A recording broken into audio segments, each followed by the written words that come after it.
Hai Sobat Mahkota, balik lagi sama saya Anthony. Nah, hari ini kita akan ngebahas mengenai emas itu ternyata bisa banyak daki. Jijik nggak sih? Seperti yang kita lihat di depan ini. Tapi sebelum kita masuk lebih lanjut, jangan lupa nyalain lonceng, klik tombol subscribe, like, komen juga di bawah, dan share ke teman-teman kalian.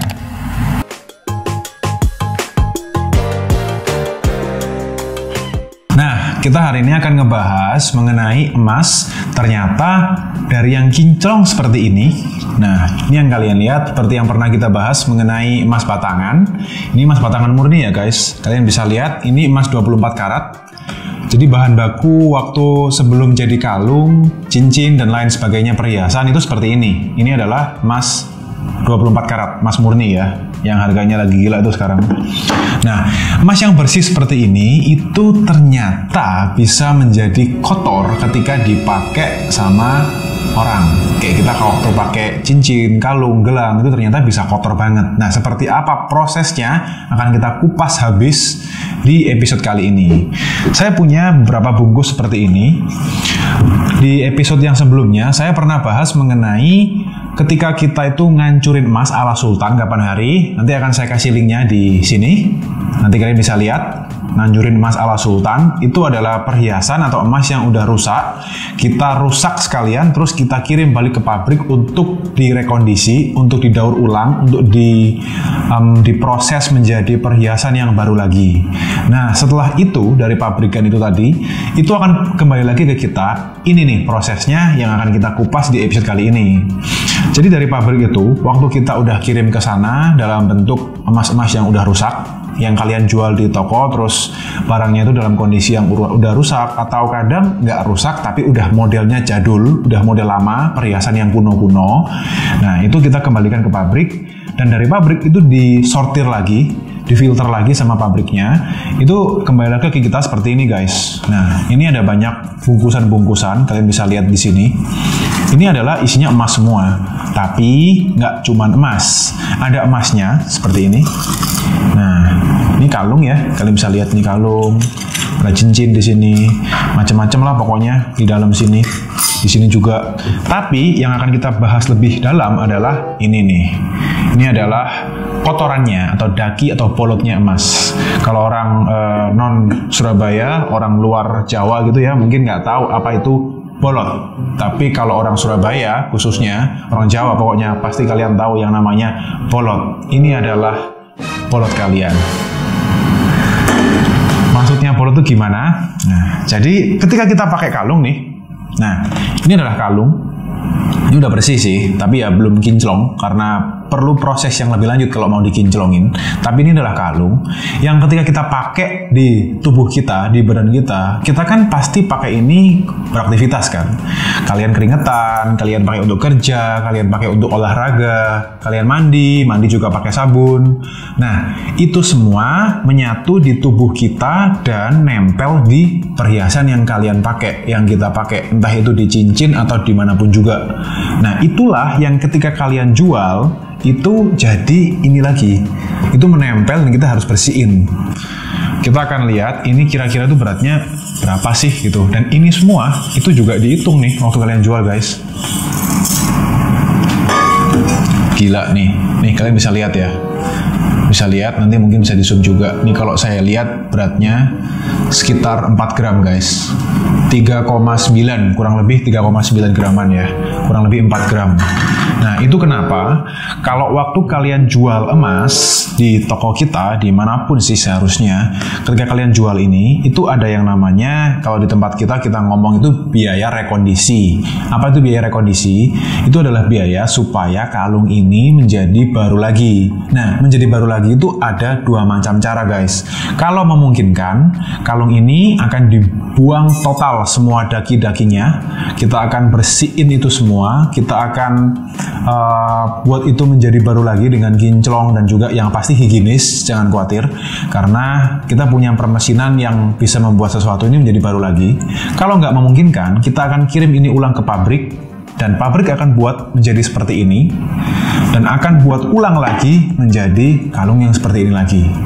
Jadi emas itu nggak ada yang namanya emas nggak laku guys. Dalam kondisi kayak gimana pun, kalau kalian invest emas, entah itu kalung yang seperti ini, atau entah itu cincin yang seperti ini, saya keluarin ya. Nah, misalnya cincin yang seperti ini, nah ini kan udah rusak nih. Nah, ini tengahnya udah nggak ada bunganya gitu ya. Ini cincin yang udah rusak gitu. Warnanya juga udah kusam gitu ya warnanya. Itu semua ada harganya. Cuman ada proses yang harus dilewati ketika emas itu, perhiasan itu kondisinya udah nggak prima lagi. Nah, berikutnya setelah daki-dakian ini tadi itu sudah dipisah kayak tadi itu, kita akan memproses ini semua, kita akan buat ini jadi baru lagi, baru itu akan dijual lagi di toko melalui QC atau quality control yang sangat ketat banget. Itulah kenapa ketika kalian waktu jual emas di toko, kadang dipotong kotor, dipotong mungkin kadang bahasanya ada yang bilang susutan. Kok aneh ya, kok emas bisa nyusut ya? Nah, but that's the fact. Ini kalian bisa lihat sendiri. Ini beratnya sudah hampir 4 gram sendiri. Padahal kalung ini, misalnya waktu kalian beli, kalung ini misalnya 10 gram gitu ya guys. Waktu kalian jual balik, kalungnya sih tetap 10 gram, kalungnya tetap 10 gram, tapi 10 gram itu udah nggak murni emas doang, nggak murni emas semua.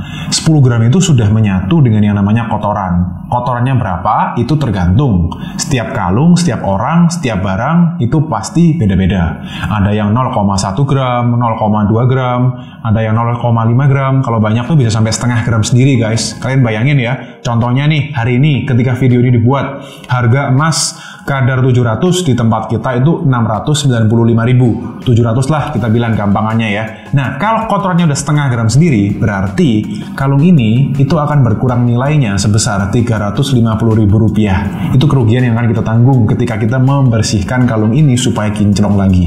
Itulah yang dinamakan dengan emas kok bisa nyusut. But that's the fact. Kalian udah lihat realitanya, ini kotorannya seperti ini. Tapi itu juga kadang ada yang kayak gini. Kalung yang 10 gram, waktu kalian jual, itu bisa beratnya nambah loh.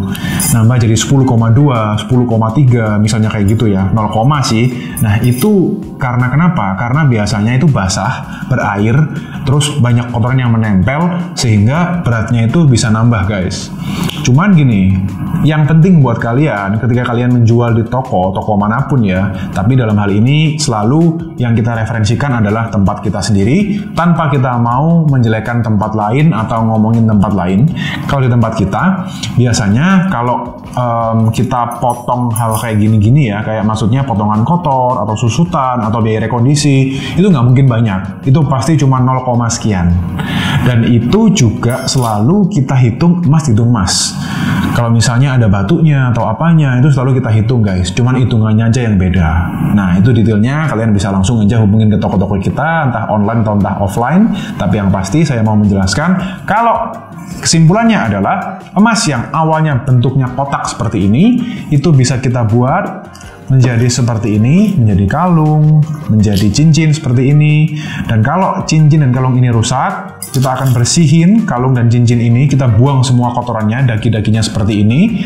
Lalu kita akan rekondisikan barang ini. Apakah barang ini bisa direkondisi dengan proses yang cukup membersihkan ulang total aja, atau harus dibuat menjadi seperti ini lagi from zero. Setelah kita pegang-pegang semua ini, jangan lupa ya guys, kita harus selalu jaga kebersihan. Selalu pakai hand sanitizer ke seluruh tangan kalian, karena kita harus jaga diri daripada virus corona atau virus apapun lah, bakteri, penyakit, dan sebagainya. Pastiin kalian sendiri juga di rumah selalu jaga kebersihan supaya kita bisa membantu menyetop persebaran virus COVID-19. Itulah yang mau saya sharingkan hari ini. Semoga infonya bermanfaat. Saya berharap investasi emas kalian semua bisa menghasilkan, apalagi di kondisi yang seperti ini. Kalian kalau pegang emas, yang pastinya cuan buat kalian semuanya. So, thank you for watching this video and see you on the next video.